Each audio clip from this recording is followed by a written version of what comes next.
Hi, and welcome to Terry Talks Movies. This time around, I'm looking at a trilogy of movies from Hammer Studios. But they're not horror, they're not science fiction. They predate the horror movies that Hammer did. And they're kind of interesting in spite of that. None of them was over about 75 minutes long. All of them feature the same character. And the movie was going to be a much longer series, but it turned out not to be for a tragic and unusual reason. The series features a secret agent or a special agent called Dick Barton, played by an actor called Don Stanning. They were made between 1948 and 1950, and they're fun, more so than I expected them to be. And in a couple of them, we have some surprising actors who later went on to prominence in television, each in their own way. Dick Barton's Special Agent, which is also the name of the first movie. Gentlemen, Dick Barton, Special Agent, was a BBC radio series, and it was quite popular, particularly with the young boys. It was aimed squarely at young boys who wanted a bit of adventure and a bit of biff, the kind of young boys who read Biggles novels, for instance. And Dick Barton proved quite popular with them in that format on the BBC radio. Unfortunately, the series was cancelled in the late 1940s because a much more popular series was created and substituted for it. A thing called The Archers, which became very popular, a kind of radio soap opera, which went on for a long time. But there was still a market for Dick Barton as a character. So Hammer bought the rights to the character and made these three movies. They were all made on a small budget. They were all made in England with very much an English audience in mind, though they did show in America and also in Australia and several of the other Commonwealth countries. The format's kind of simple. Dick Barton's a special agent for the British government. He's with one or two of his assistants, a guy called Snowy White, who's a Cockney working class character, and there's also a Scottish guy called Jock, who is Scottish to a cliched extent. You got to remember, these are children's radio series, so the characters were mainly known for their accents and for the little comical bits they did on the radio. Interestingly enough, they were shown out of order. They were made in a different order they were shown in. The first one, Dick Barton's Special Agent, has both Snowy and Jock in it, and we see that at the start of the film, where Dick is going on holidays down on the coast with Jock and Snowy, and also a female friend of his called Jean and their housekeeper, Mrs. Horrocks. So they're heading down to the coast in Dick's sports car, and some interesting things happen. What they don't know is that the little fishing village where they're going to holiday is actually the headquarters of a smuggling ring run by an ex-Nazi called Schuyler, who is not only smuggling in perfume and jewellery and other things that rationing era post-war Britain required, but he's also importing a very, very virulent bacillus with which he is going to infect all of England so that he can get his revenge for World War II and the country for whom he is working can rule the waves.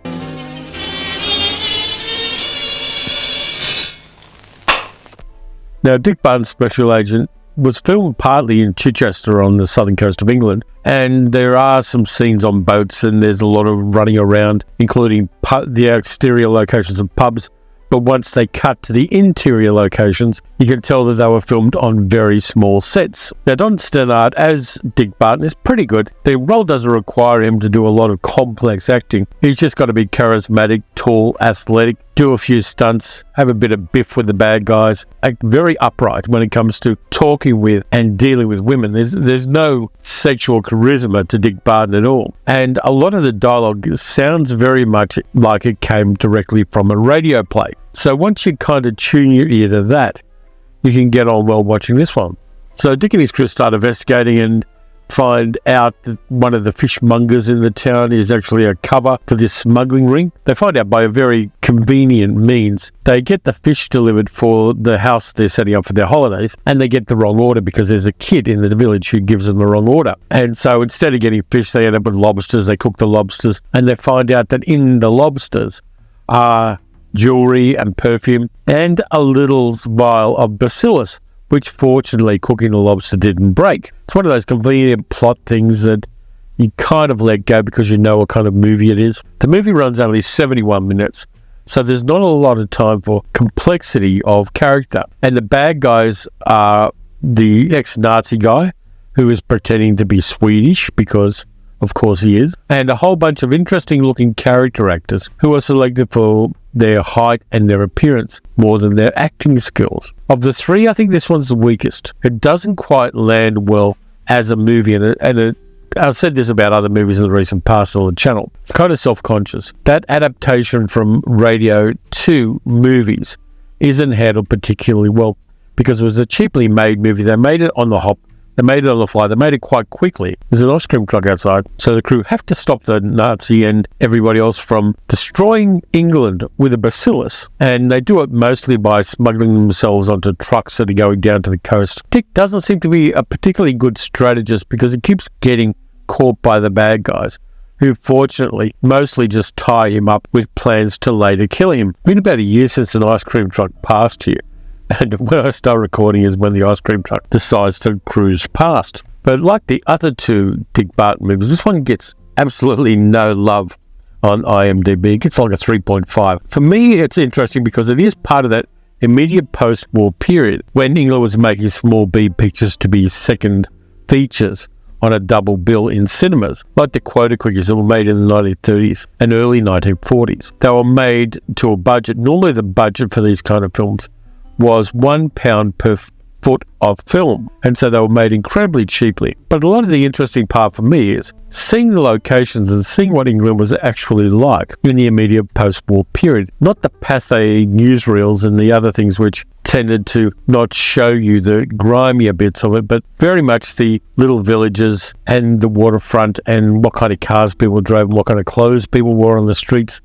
There's a lot of that kind of stuff in this film, and that makes it a lot more interesting as it lends into the past than it is an action-adventure film. But there is still a lot of plot beats that were later part of things like the James Bond series early on. The bad guy tying up Bond and Bond stumbling into something and then being told what the plot is. That kind of stuff is consistent with the Dick Barton way of doing plotting. So that was the first movie. Now I'm going to do these in the order they were filmed rather than the order in which they were shown, because I think the middle film, the movie that was released in the middle of the three, is the most interesting. Now the third one, which was released in 1950, is called Dick Barton at Bay, which is kind of interesting because it takes place on the coast. This one doesn't have Jock in it. It has Dick Barton and it has Snowy, but a different character is playing Snowy. So the plot of this one's still slightly science fictional. A British scientist has developed a ray which, when aimed at an aeroplane, will ignite any volatile material on that plane,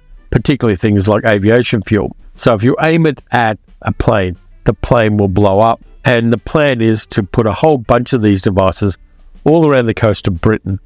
So were Britain to ever be invaded again, they could zap whatever incoming missile or incoming plane or incoming bomber was coming to the coast. Problem is, the bad guys hear about this. They hear about it because a secret agent called Phillips is killed near the start of the film, and the plans for this device are grabbed by the bad guys, a guy called Serge Volkov. Again, a generic bad guy, played by an actor called Meinhard Mohr, who was a German Jew who moved during the 1930s for obvious reasons, but ended up spending a lot of his time playing Nazi bad guys or Nazi-adjacent bad guys. In this one, he plays it a lot like Otto Preminger, which I found very interesting. The other interesting thing is that Phillips, the agent who dies at the start of the film, is played by Patrick Macnee, who a decade and a half later was in The Avengers with Diana Rigg. This is a much leaner Patrick Macnee without the jowls, and it took me a couple of times looking at it to just understand that it is him. He looked very different as a young man than he did as a middle-aged man, overindulgence perhaps. Obviously, the professor who has this secret device, this ray gun, gets kidnapped by the bad guys. His daughter gets kidnapped as well because she's leveraged for him. The device itself is grabbed, and the bad guys install it in a lighthouse on the coast of England for the very salient reason that the planes carrying a whole bunch of world leaders are going to fly over that part of the coast for a big conference. And so the bad guys can zap half of the Western world's leadership all in one swell foop. So Dick Barton and Snowy find out about this. They sneak their way onto the lighthouse and are found out pretty quickly. And they have a fight up and down the lighthouse with the bad guys, get caught by the bad guys, get trapped in the cellar of the lighthouse. and have to find a way to escape from their ropes and stop the bad guys from destroying these planes with all the world leaders on them. It's really funny, this one, because the fighting in it is kind of like watching cats boxing in those old videos. Fight choreography in cinema was at a very early stage, and so it was just basically punching roundhouse punches at each other's arms and then faking a uppercut to knock people out. And there's a lot of that goes on the lighthouse and the lighthouse set. Having the climax of the film set in a lighthouse is useful too, because you don't need an enormous bunch of sets to play a lighthouse. You need spiral stairs and you need just a curved backdrop pretty much. And that's the way it plays out. So there's a lot of biff that goes on, and ultimately Dick Barton prevailed. Now, I don't know whether the first one or this one, Dick Barton At Bay, were the least interesting, but it was still a bit of fun. It was still very much what you expect. It was a programmer. This one ran 68 minutes. It was even shorter than Dick Barton Special Agent, and they get assistance from a kid, because there's always got to be a kid in these movies so that the target audience for the film has somebody to identify with. Then we get to the one which is really, really interesting. And there goes the ice cream truck again. I was playing Music Box Dancer, my local ice cream truck, when I was a kid, and I grew up in a very rough area. Didn't play little ricky-ticky songs like that. The ice cream truck where I lived played the Harry Limes theme, because nothing says working class suburb like the theme to a movie about a guy who adulterates and sells illegal drugs in the sewers of Vienna. Good, the fucking ice cream truck's gone away. So the what Dick Barton Strikes Back is the best. It is cool. And one of the main villains, a guy called Furacada, who is indiscriminately foreign, is played by none other than Sebastian Cabot, who later turned up in Family Affair and Ghost Story and a whole bunch of American television in the 60s and 70s. He, as a young and still portly man, plays one of the main villains in this. And the plot of this one is much better than the plot of the first two, because a lot of it's set on location in Blackpool in England, and in particular the Blackpool Tower. And this one, the stakes are much, much higher in some ways. The way Dick Barton finds out about the bad guys is they test the weapon, and a whole village in southern England gets wiped out. All the people get killed. And when they do the autopsies, they find out that their brains are shriveled up. And they kind of get the idea after a time that there's some kind of acoustic weapon that's done this. So Dick Barton and Snowy go to this town to investigate and find their way to the next town where this happens.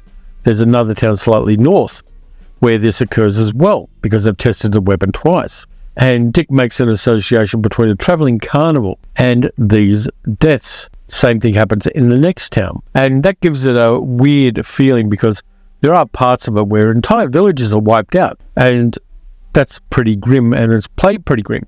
But then a couple of minutes later, there's some more light-hearted stuff as Dick and Snowy investigate further. They end up in Blackpool, where the carnival is going next. While I'm distracted by that, there's a whole bunch of really interesting carnival scenes where you see what a travelling fair was like in England in the 1940s. Then they go to their location in Blackpool, a town which these days is very much on the skids. There are a couple of YouTubers who live in Blackpool and do videos about the local scene.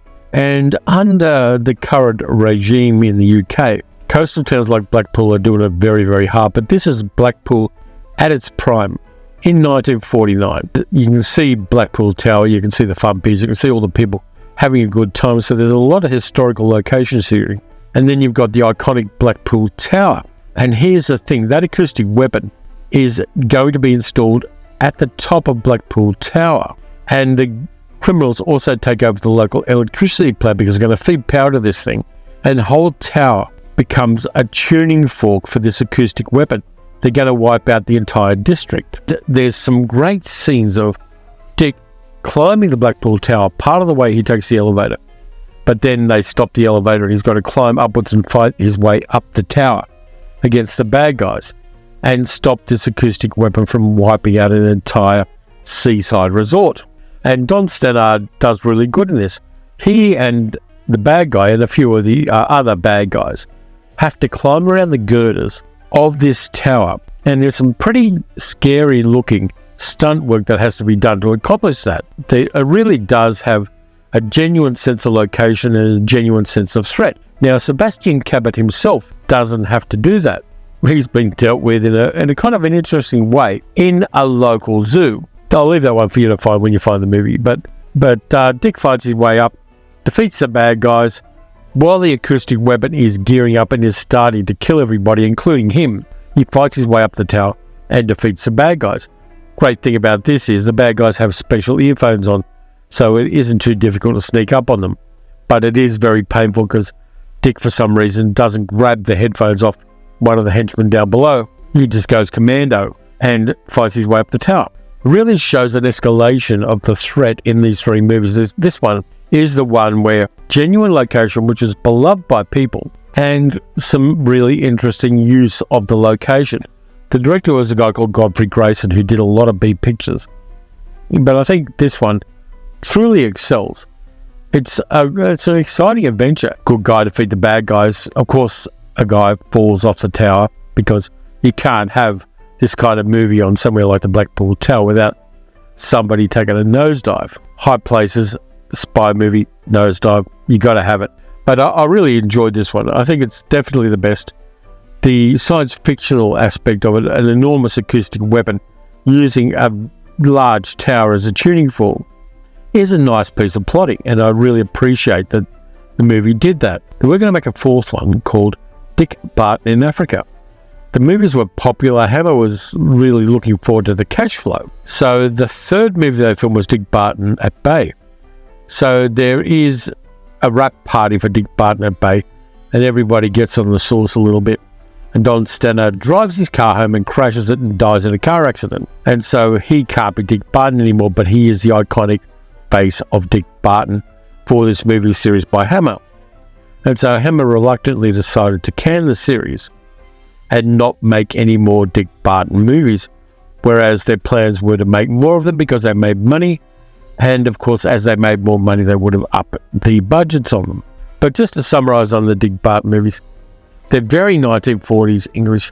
They have a little bit of a feel, but not quite the humour of a movie like Q Planes from the early 1940s. But they're still fun. They're doing things on a low budget. As far as Don Stanner is concerned, I don't think he was stretched by the role, but he did have a presence, and he was charismatic, and he was a lot of fun, and I think his tongue was very firmly in his cheek making this movie.